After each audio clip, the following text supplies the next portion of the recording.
Hello and welcome to Flicks Through Time. This is Series 1, Episode 1. Series 0, the pilot series, has been well received, and therefore here we are with Series 1. I've got in this season some returning guests from the pilot series. I've also got some new people. Presently, as I'm recording this, I haven't actually finished recording all of the episodes, and usually I would like to get all of the production done, and indeed most of the post-production done before I start releasing them. By the time you're hearing this, assuming that you hear this when it's new, I would expect that I haven't actually finished the production of Series 1, so there may be a slight gap between episodes 3 and 4, for example, but we'll see how we go. I'll try to get them out in pretty good time. Today, we have a really exciting conversation with the filmmaker Sam Sexton, who was the very first guest on Series 0. He has made his own mockumentary, short film and feature film, among others. Therefore, it's really exciting to be talking about mockumentaries with him. He's got a lot to say, and I'm really looking forward to you hearing that. Just a quick little mention about some technical things. There have been some upgrades. Things are sounding a lot better. However, there may be an issue with the microphone being haunted or something, or at least that's my best explanation.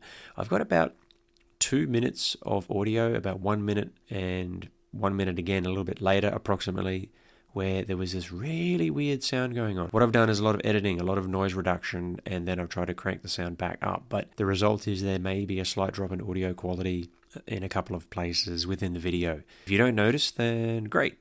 If you do, sorry, and hopefully it's not an ongoing thing. Very strange, haven't quite figured out the cause, but our location was pretty good. So anyway, and must not forget, we've got our member shout out. Thank you very much, Sean, for your support. Check us out on Patreon if you're not here already. Free memberships and tiers with some bonus content. Thank you very much. There it is. Enjoy the show, and spoilers ahead.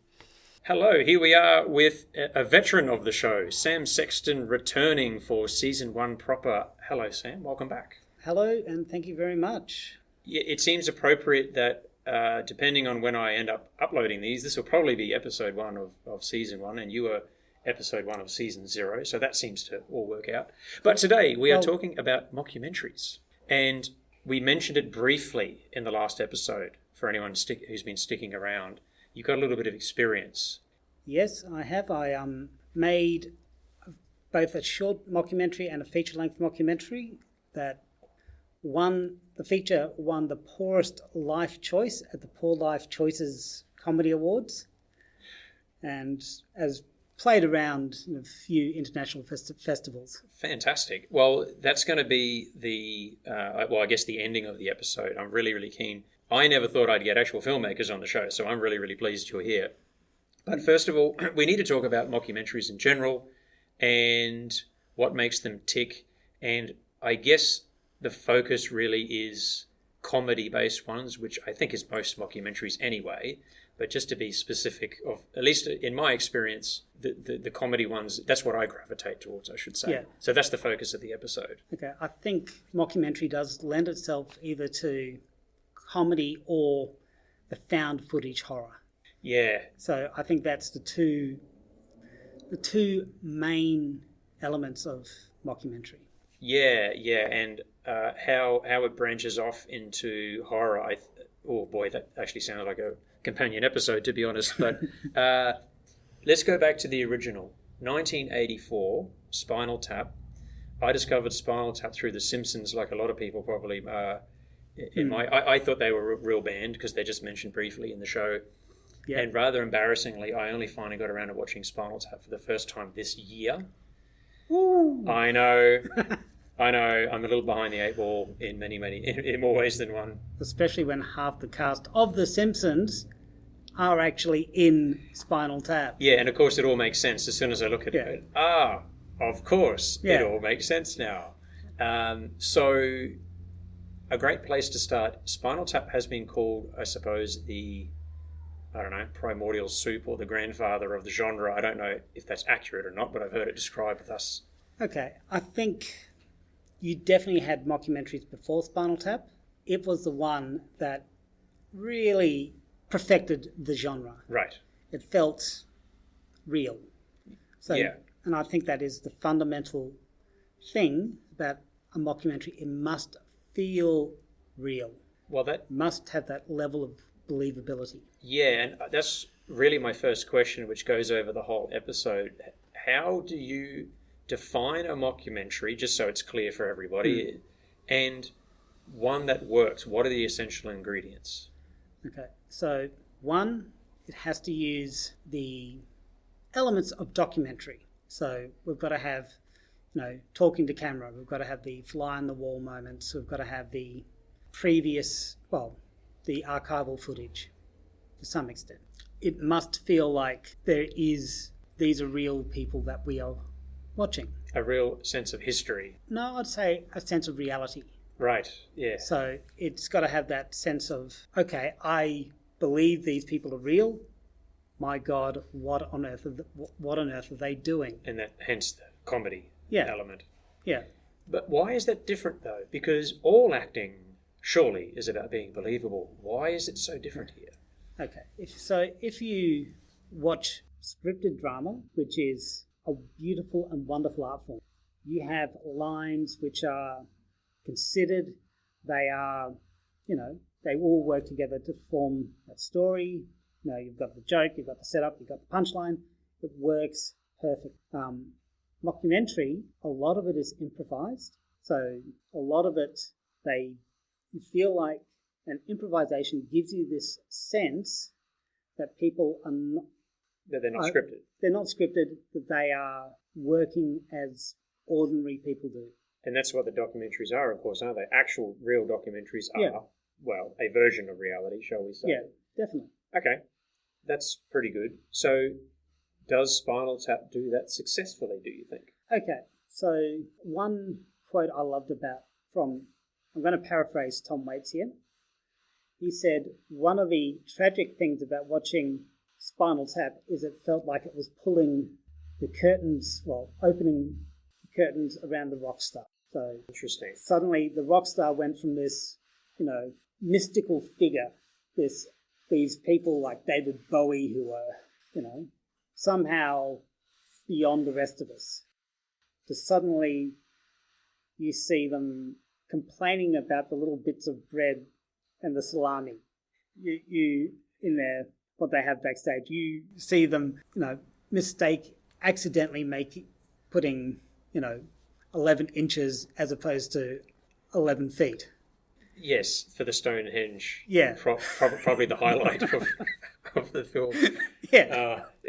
Suffice it to say, we're both fans of the film. If you haven't seen it, you should. The thing that I found was if you'll forgive this clumsy comparison, I think of it very much like John Carpenter's Halloween, where you said that's the so-called first holiday slasher. And it's really, really good, but when you go back and watch it, you go, it's kind of done a lot more with it since, which is not to say it's bad by any means. I really, really enjoy that film, as I enjoyed Spinal Tap. But having seen some of the more modern versions, I kind of went, it's sort of going back to basic. Yeah. But it does do those basics very well. It does. If we jump forward a little bit then to the year 2000, I'm going to refer to one specifically called Best in Show that I've seen, and I was crying with laughter. I thought it was absolutely brilliant. You're quite familiar with the director Christopher Guest, is that correct? Christopher Guest? Yeah. Yes. So he's done a few of these. This seems to be his thing. I've only seen Best in Show. What can you tell us about Christopher Guest? Okay, so he was, I believe, might need to fact check this, I do believe that he was in Spinal Tap and was part of that process of developing the band. Oh, he played Nigel Tufnell in Spinal Tap. Ah. Well, look at you go. Look at your memory. Yeah. So he then went on to make a whole series of mockumentaries using this same process. So using a lot of improvisation, using, a lot of character development. So all the actors in his mockumentaries, and he has a lot of repeat actors like Eugene Levy and, I've forgotten the name of the lady he was in, she's definitely in Best in Show. She was in White Lotus, first two series. Jennifer Coolidge? Jennifer Coolidge. There you go. So again, he's working with these similar actors again and again, and they all develop these wonderful, nuanced, neurotic characters. You have these weird quirks, and somehow they are really believable. Yeah, and that's neurotic and quirky, I think, are pretty good adjectives, because that's really the point, isn't it? It's There's also, I describe it as an obliviousness. So Spinal Tap can't understand why they're not the number one band. Their speakers go to 11. How can how can they not be?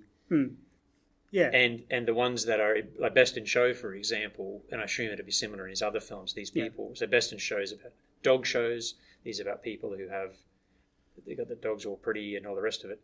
And it's the most important thing in the world. And why, of course, this is the center of the universe. And of course this is important. And of course what I'm doing is right, and so on. And then usually there's a deep flaw. Yeah. And therein lies the comedy. Yeah, well, therein lies the drama as well. It's that inner conflict, so that they are unaware of, that is holding them back. So switch it from being comedy to drama with the same characters. It's an interesting idea. Really, it's just the way you present it. Yeah, although jumping onto the next film, I'm just skipping another generation of films going to 2014. I'd struggle to see What We Do in the Shadows as a drama, I think. Okay, What We Do in the Shadows. Well, I think that's interesting because here we are making a mockumentary about vampires. Yes. We know vampires don't exist. Yes. Well, allegedly. We know, we don't see people flying. We do not see werewolves. And yet they're taking this format of documentary and doing the exact same thing that Spinal Tap does to the rock band, but to vampires. Yeah. So obviously it came out around about the same time as Twilight. Oh, yes, of course. And, True Blood, all of those, that sort of heightened interest in, sexy vampires. And it sort of took them away. It did that well and truly. I mean, it starts off with them arguing about the dishes.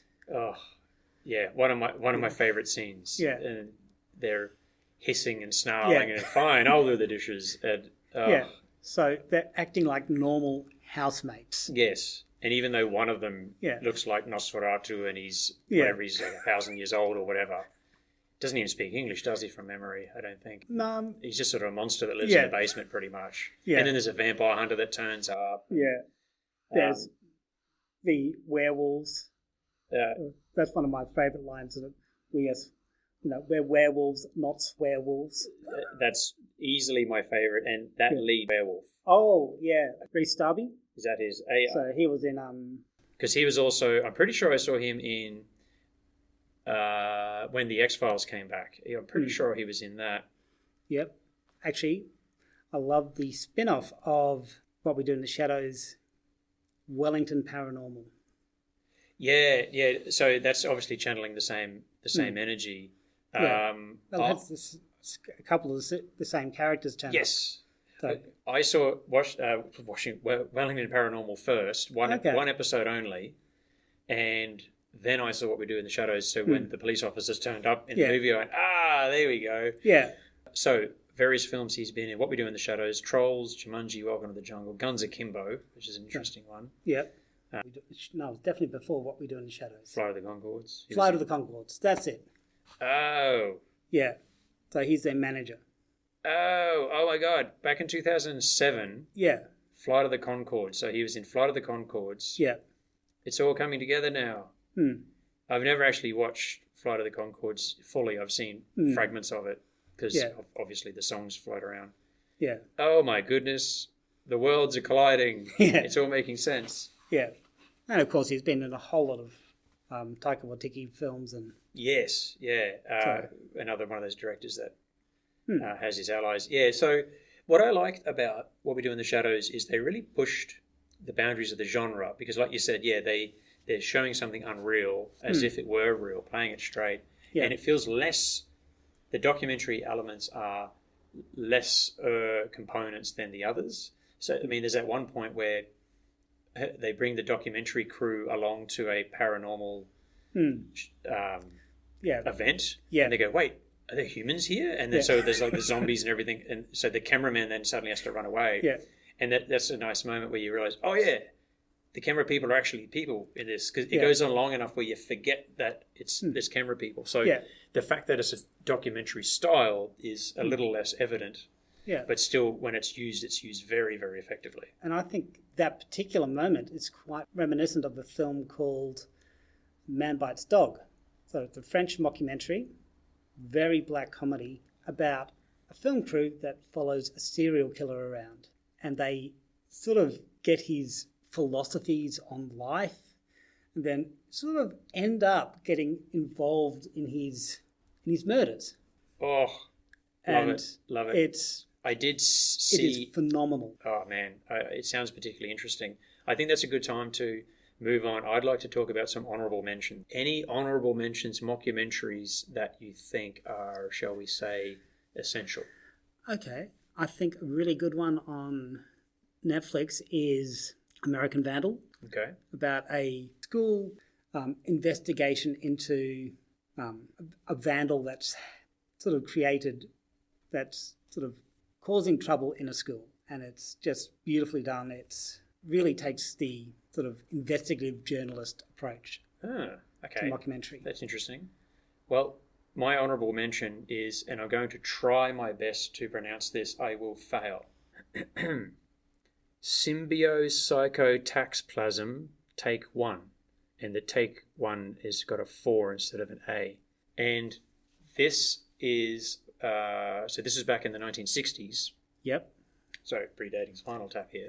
An African-American director, and I think it's best just to watch it, frankly, but he is making a documentary about making a documentary, and at some point during the film it becomes a documentary about the making of that first documentary, and so on and so on and so on.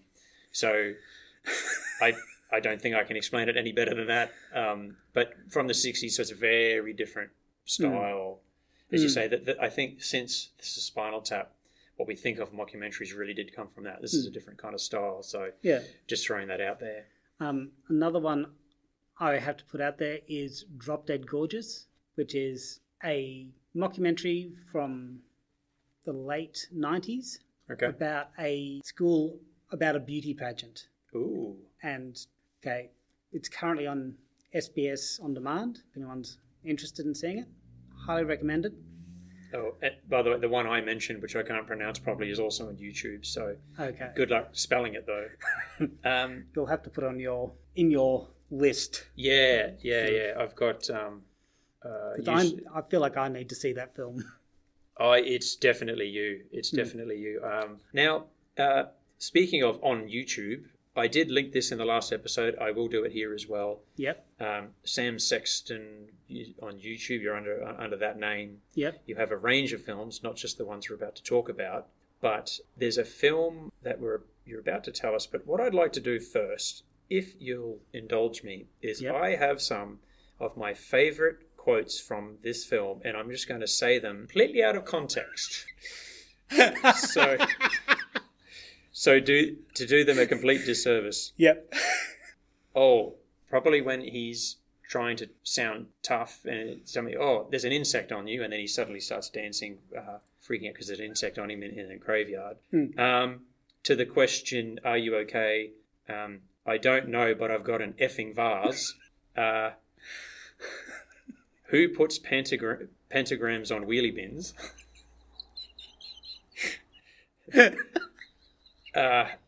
Describing himself as oozing toxic masculinity. And my personal favourite, goths never age. I don't think I can do better than that. So, Sam, could you tell us about what this film is? Give us, I guess, the name, the background. What's it about, please? Okay, so this film is Drac. So, a friend and I, we've been filmmakers for, since we've met. We've both been obsessed with film.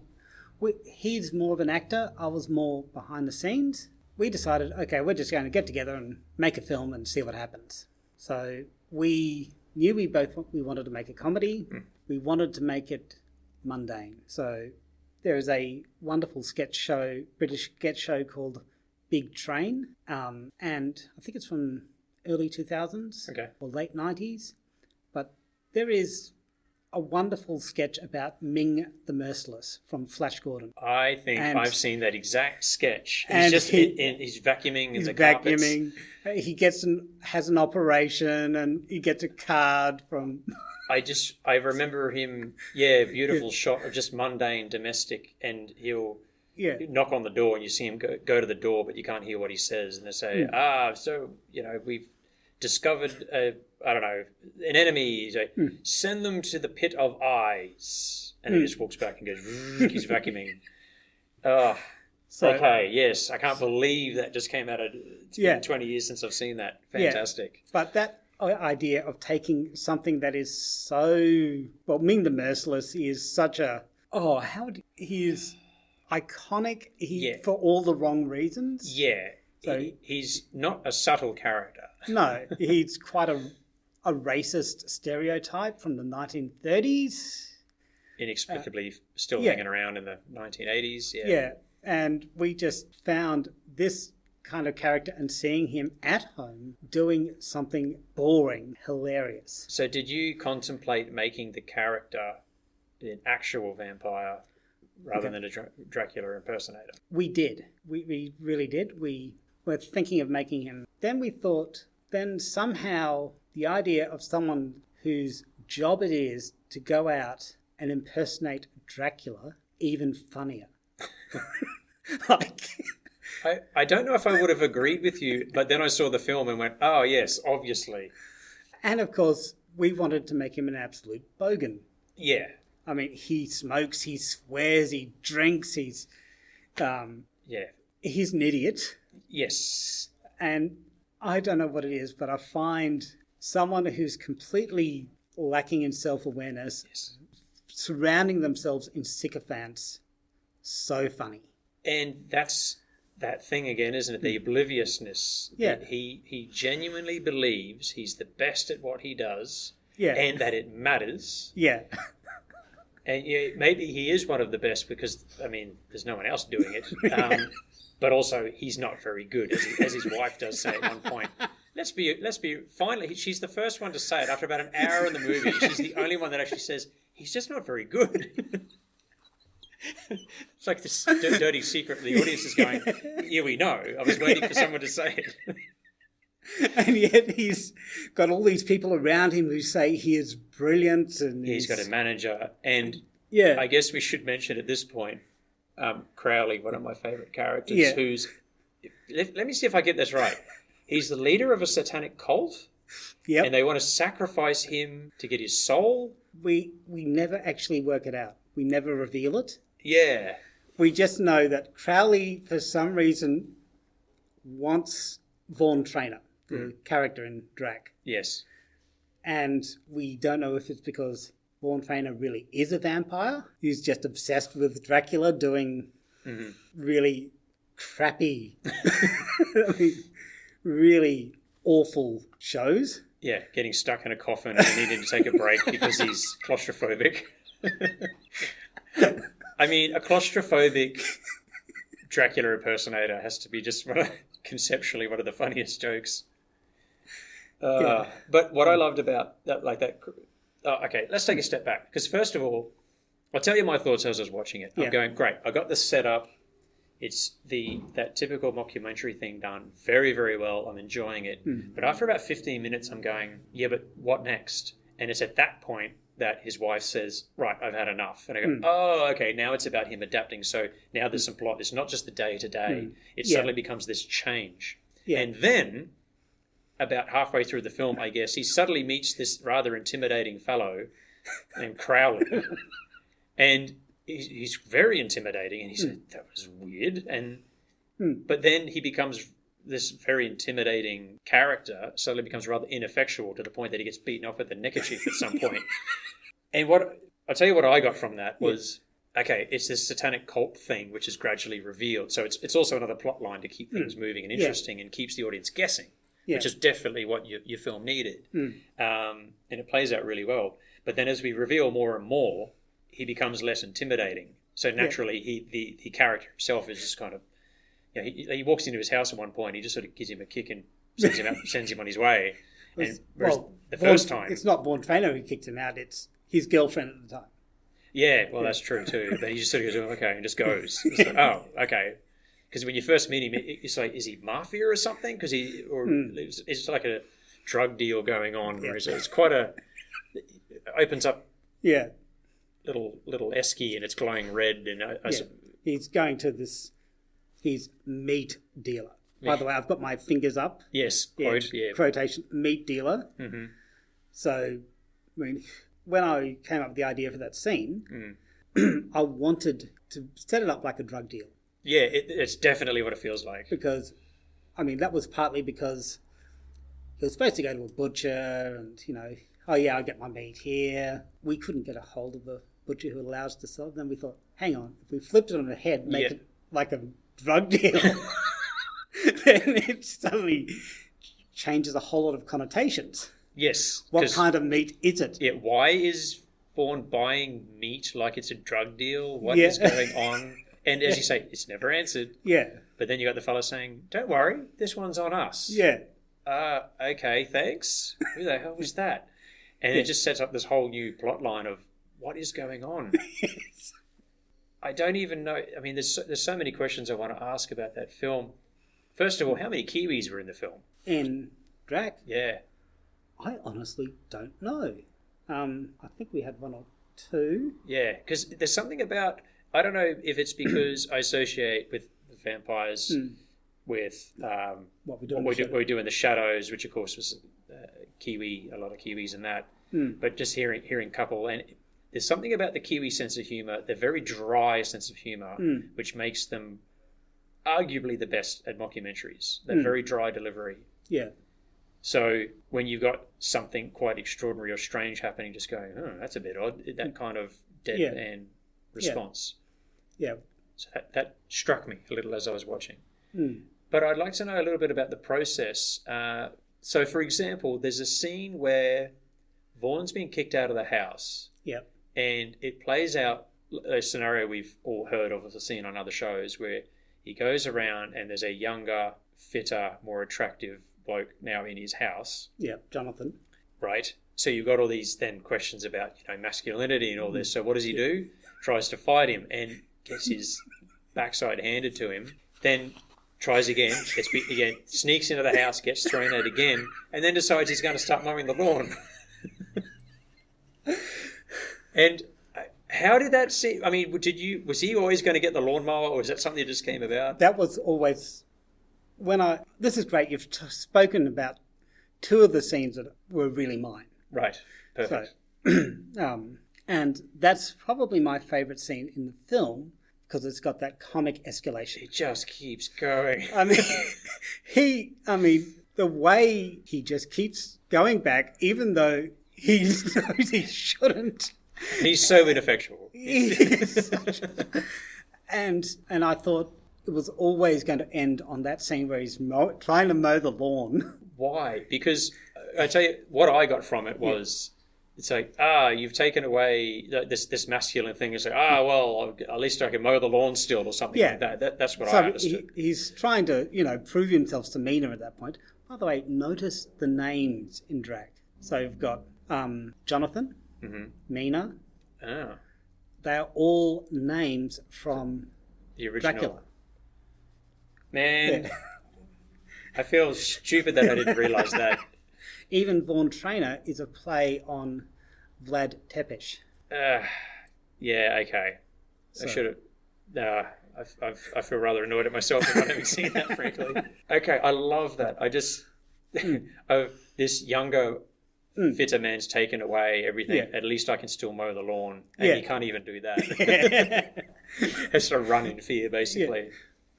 Yeah. And then you've got... And I also that's a moment where you see the documentary makers sort of get involved. Yes, that's right. Where you too, mate, you get out of here. Yeah. Was that you holding the camera? That was me holding the camera. We certainly hear you as and that is my car. Oh, right, when they have to escape from. Yes. Because you had to, you have, or at least a handful of lines of dialogue throughout your questioning various people. I've got a cameo too. Yes, I noticed that. I thought you did very well. Yeah. What was that? Are we paying you or something like that? Yeah, that was the, he gets a corporate gig. Yeah. Thinking he's going to make huge amounts of money because... Yeah, get paid the big bucks. Getting paid the big bucks, yeah. He's put a lot of effort into his costume. Yeah, which looks ridiculous. It does look ridiculous. And he's basically hired to do a Christmas party for I think the name was it's an acronym that spells out a very rude word that I won't mention. Right, gotcha. Yeah, the Corporate Union of National Trusts. Gotcha. Yeah. Very, very nice. Yeah. And then so he's... And so kind of like Christmas Dracula or something. Christmas Dracula, so he dresses up as Gary Oldman from Coppola's. Coppola's Dracula. Yeah. And of course, it turns out he's doing it for exposure. But they haven't told him that. Yes. He's just sort of given this gig for his agent. He thinks he's going to make a whole lot of money. And when he realizes it, he just walks off. Well, doesn't just walk off. He also, if I remember correctly, takes the wig off and then slaps you with it a couple of times, saying exposure, and then running away. Yeah. I love that. It's just, are we paying you? It's just for the exposure. Okay. Yeah. Have a good night. Bye. I love, again, your sort of deadpan response suits everything. Just like, oh, okay, whatever. You just, you're incidental. Well, it's more, I don't know if anyone else has been in one of those situations where, you're putting a whole lot of effort into something and then someone asks, how much are we paying for you for this? As if what you're doing is worthless or not.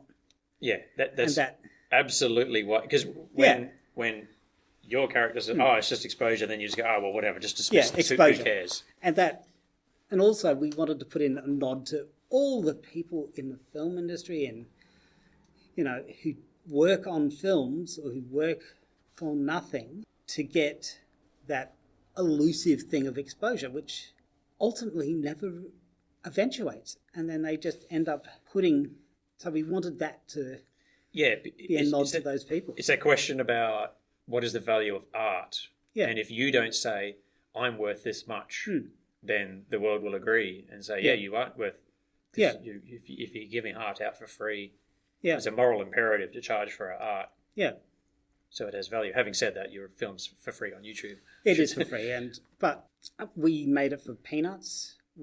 Everyone who was involved knew that we were making it for nothing. Yeah. It was not a low budget. It was a no budget. It was a no budget. I think the most expensive thing was when my wife decided to buy me a new camera for my birthday. Oh, nice. Which you might notice that the earliest, some of the scenes, like in Dracula's, it looks a little bit dodgy. Right, okay. And then suddenly it gets a little bit better. That's because of the new camera. There you go. Yeah, well, that'll do it. The same with the sound. So. Okay. Yeah. Interesting. Kind of like my podcast, getting better by better, little by little.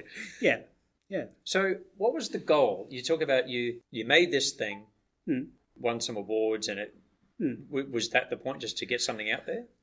So originally we made the short. And it was funny, the first day we met up to discuss the short, they announced What We Do in the Shadows. Can I tell you, something similar happened to my brother. He was working on a short film, animated, so it took a couple of years, animated, about some fish. Yeah. Finding Nemo was announced about halfway through. Oh, that's got to hurt. That hurt. That would hurt. Yeah. And especially with animation, because... You can't just change partway through. So I think that's also what that announcement also made us think, okay, how can we do it differently?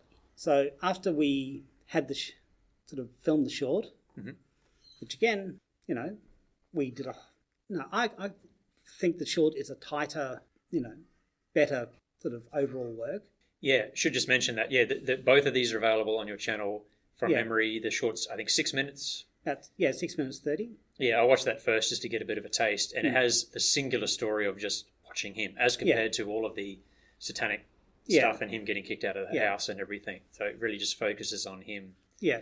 And that's what made me go, I need to watch this feature film. It was the best advertisement. Yeah. So you did that first, and then you... So that got into the Perth Revelation Film Festival, Right. where it played in front of a documentary about the damned. Wow. The two of them just worked really well. What a double feature. Yeah. And, we basically, Jeff and I sort of sat there with the festival directors, and they were just telling us how much they loved track. Wow. And so we thought, well, obviously we are onto something here. Let's try and make a feature using the same sort of techniques, the same... So that's when you thought about these extra plot lines to then boost it. So obviously, the story with Mina, we wanted something logical. Why on earth is she staying with him? Yeah, after 20 years. 20 years, he refuses to do anything else other than be Drac. Yeah, and the trigger is he's lost a tooth, as in the fake tooth. Yeah. I'm not buying you one. I'm always buying it, and that's the trigger for... So that's when we learn, he's actually ineffectual. Yeah. He's not earning... Yeah, he is a parasite. Yeah, for 20 years he's earned nothing, and he's still keep doing it. Then he, obviously... So that was a logical thing to happen. Then I don't know where Jeff came up with the idea of Crowley. Right. And I think we wanted something in there to antagonize him more. Yeah, I see what you mean. Yeah, because he's a threat. Well, at least appears to be a threat to start with, and then kind of just hangs around after that. Yeah. Yeah, it's interesting. Yeah, I guess I didn't frame it that way, but you're right. That's like this cult is. Yeah. I mean, he's very uncomfortable with it, and it even breaks up his second relationship. Yeah. Because what the hell is this? No. Well, she disappears. She disappears. We never see her and Vaughn together again after that. I never thought of that. So I took that as she's gone. She storms out and she's interviewed after. Okay. Yeah, so that's how I interpreted that. And then, of course, we've got the what's-her-name character, the crazy one. The love interest who... The one who's obsessed with him. Because she loves Twilight. That was so funny when I think he's being interviewed still as part of, you're interviewing him as the documentary, and then she rocks up, I guess like as a date. Blind date. He goes on a blind date with her. And she's just going, do you love Twilight? We should go watch it right now. Like, yeah, just not today. Like he's just going, get me out of here. Get me out of here. Yeah. Because I think at that point he's not a fan. Yeah. He's never watched them. He refuses to watch them. Yeah, it's not pure. It's not pure. It's not Dracula. Yeah, it's not Lost Boys. It's not... Yep. And then in the end, he does watch them and goes, yeah, they're pretty good, aren't they? Yeah, they're awesome. And that's where the toxic masculinity comes in. That's right, yes. It's so good. But that was her audition for Drac. She was going for Lucy's role. So the other girl. Yeah. Again, another name from... And, of course, her name is Camilla, another vampire reference. Right. But she was so good as the crazy, but she had that look. Yeah. Just a stare, like that crazy person stare. And that's what we thought, we've got to have this, so we wrote it for her. Oh, nice. What a great addition.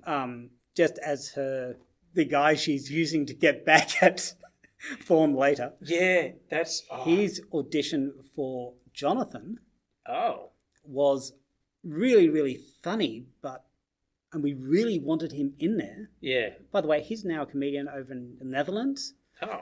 Yep. Well, there you go. Yeah, there you go. But we wrote that part for him. But we also thought that would be a wonderful moment with the fake wedding. We wanted Drac to do a wedding. Yeah. There was... I don't know. I don't think I want to spoil that and break that scene down. It's so funny. That's so good. Yeah, just he's just so incredulous. Like, wait, you got me here for this reason? I think I'll just leave it at that. He's just, no, I'm not I'm not doing what you want me to. Get me out of here. Yeah. Yeah. Oh, fantastic. But again, I think the thing with the general conceit, the general comic thing that works in mockumentary is the oversell, underdeliver. Right. So we do that again with Crowley. We do that with Vaughn from the very start. We do that with I think they do that really well in What We Do in the Shadows. I think they do that really well in This Is Spinal Tap. Yeah. So they sort of oversell, we're this great rock band. Yep. You know, look at all our history. We're like, you know, Led Zeppelin or whatever. And then you quickly... And then suddenly you realise they're actually they're actually complete shit. Tear them down. That's what I say. Yeah, build them up and then tear them down. Yeah, and that is becoming the device that works, that makes mockumentary so funny. That's interesting because I'm just looking at a list here of some other honourable mentions, which I'll fly through really quickly. We've got, these are Australian ones, Summer Heights High, Yep. The Games. Oh, The Games is brilliant. Easily one of the best things ever put to television. I rewatched it only a couple of years ago. Yeah. It holds up. Yeah. It holds up too well, which means we haven't progressed very far as a society. But anyway, Kenny, of course, which was massive at the time. Yeah, another one we actually looked quite a lot at. Yeah. But I don't think that works in the same oversell, underdeliver. No, that's what I was going to say. No, these generally don't, these ones, I don't think. Summer Heights High does. If you look at the characters of Jemay I suppose they do. Mr. G. Yeah. Those two characters completely... That's true. And they are, and the better characters in there. Yeah, and then there's the one, I'm no good at pronouncing this, but there was the mockumentary. You know how to pronounce that? I have no idea how to pronounce that. I'll just spell it. Babakiueria. Do you know which one I'm referring to? I do not. It's an interesting one, very, very briefly. It's about colonization. So it's roles reversed. So you have white people hanging out at a barbecue, and then some Aboriginal people turn up and say, yep, this is ours now. And they're going, well, where do we go? And they say, just go out, live in the wilderness. So it's white people, suburbia gets disrupted. So pretty obvious comments. In the 80s, coming up to, like 1988, was the Expo 88. There was a lot of social context there, which I'm probably going to get into right now. And another one called Hercules Returns. Do you know I love that film. It's not strictly speaking a mockumentary like this, but it's channeling the same kind of energy. The idea that they have so they've got a cinema, they're putting on Hercules, only it doesn't have sound. So they have to make the sound effects, everything. Sound effects, the dialogue, and of course they've got no idea of what it says. Yep. Actually, I think they've got an Italian one. So correct. So they just cut the sound because they can't use it. And they got, so it's got Bruce Spence in it. Yeah. And then one final one is, so that's still played, there's no documentary element to it, but it's still got that same kind of, what do we do scenario. But the fellow who did that, David Parker, do you know who he is? Rings a bell. He was, for old people like us, Sam, back in the, say, 90s, when you watched SBS movies, you'd have a bloke on the screen that would talk for a couple of minutes and introduce them. That's him. Oh, okay. And so he did Hercules Returns, quite a few others. Okay. And there's another one, and this is going to sound super weird, because I tried to look it up again for this, and I can't find it, so I may have just had a crazy fever dream, but I swear I watched this film for someone else. I just can't remember the name of it. But it's about a Japanese, a cheap made-for-TV samurai show, which never existed, and it's a mockumentary about the making of it, and it's got all those typical things about the dizzying heights and the falls and the lows. Okay. And it ends up becoming like, say, becomes Power Ranger-esque, even though it's historical, because the ratings drop, so then they have to, and it's one of the funniest things I've ever seen. It was so silly, and I was like, I'll mention that. And it was pretty obscure. And I think I got it through the local library. I was going back through my old loans. I couldn't find it. Through his Wikipedia IMDb page, I cannot find it. If someone finds it, please let me know, because it's driving me mad. It was very, very funny. Okay. So there we go. There's a few honourable mentions. I do have to mention one Australian one called The Magician. Oh, okay. So that was made on, I think it was back in maybe mid to late 90s. It was made entirely on mini DV. So the first film to use mini DV for it. Again, it's an Australian one. It's about a camera crew following around a hitman. Interesting. There's so many I don't know. Okay. Time's getting away from us again. Yeah. One day, Sam, we'll do a succinct podcast. Today is not that day. Yeah. What I love is how there's something very similar about them. We've talked about American, New Zealand, Australian ones. Yet there's also that unique flavour. You know when you see one that's driven by the Kiwis versus the Americans, but there's a lot of overlap with this genre. Like we talked about, the obliviousness of the characters and so on to get this comedy. The concept that this then spawns, the horror variants, I think is really interesting, but sadly we don't have time to talk about that today. Everybody, check out Sam's YouTube channel. There's a lot of little films on there. A lot of short films on there. Little sounds a bit reductive, doesn't it? Well, little, short. Yeah. You know, I'm not going to... I mean, the longest one is, 12 minutes, I think? Yeah. So, but excellent short films, and it's all free, floating around on YouTube, so definitely check it out. Any final thoughts, Sam? Okay, one thing we haven't mentioned are things like The Office. Oh, yes, of course. We've not mentioned how well mockumentary goes into television, other than... Geez, the more we pick at this, the more we find, isn't it? It's such a wonderful genre because we all know the rules of documentary. Yes. And I think it's also a wonderful genre for filmmakers because it is so cheap to make. You can easily... So any budding filmmakers out there, grab yourself, a phone, a camera, whatever, get some mates, come up with an idea, and you can make it really easily and make it effective. And then hone your craft. Yeah. So it's a great one to work with actors because you are, especially if you're not a great writer, it allows you to improvise, come up with a scene, allows you to improvise and work with characters and actors in ways that scripted drama or scripted comedy you can't necessarily do. Yeah, the improvisation seems to be almost required, I suppose. I think it adds that sense of reality to it. Yes, agreed.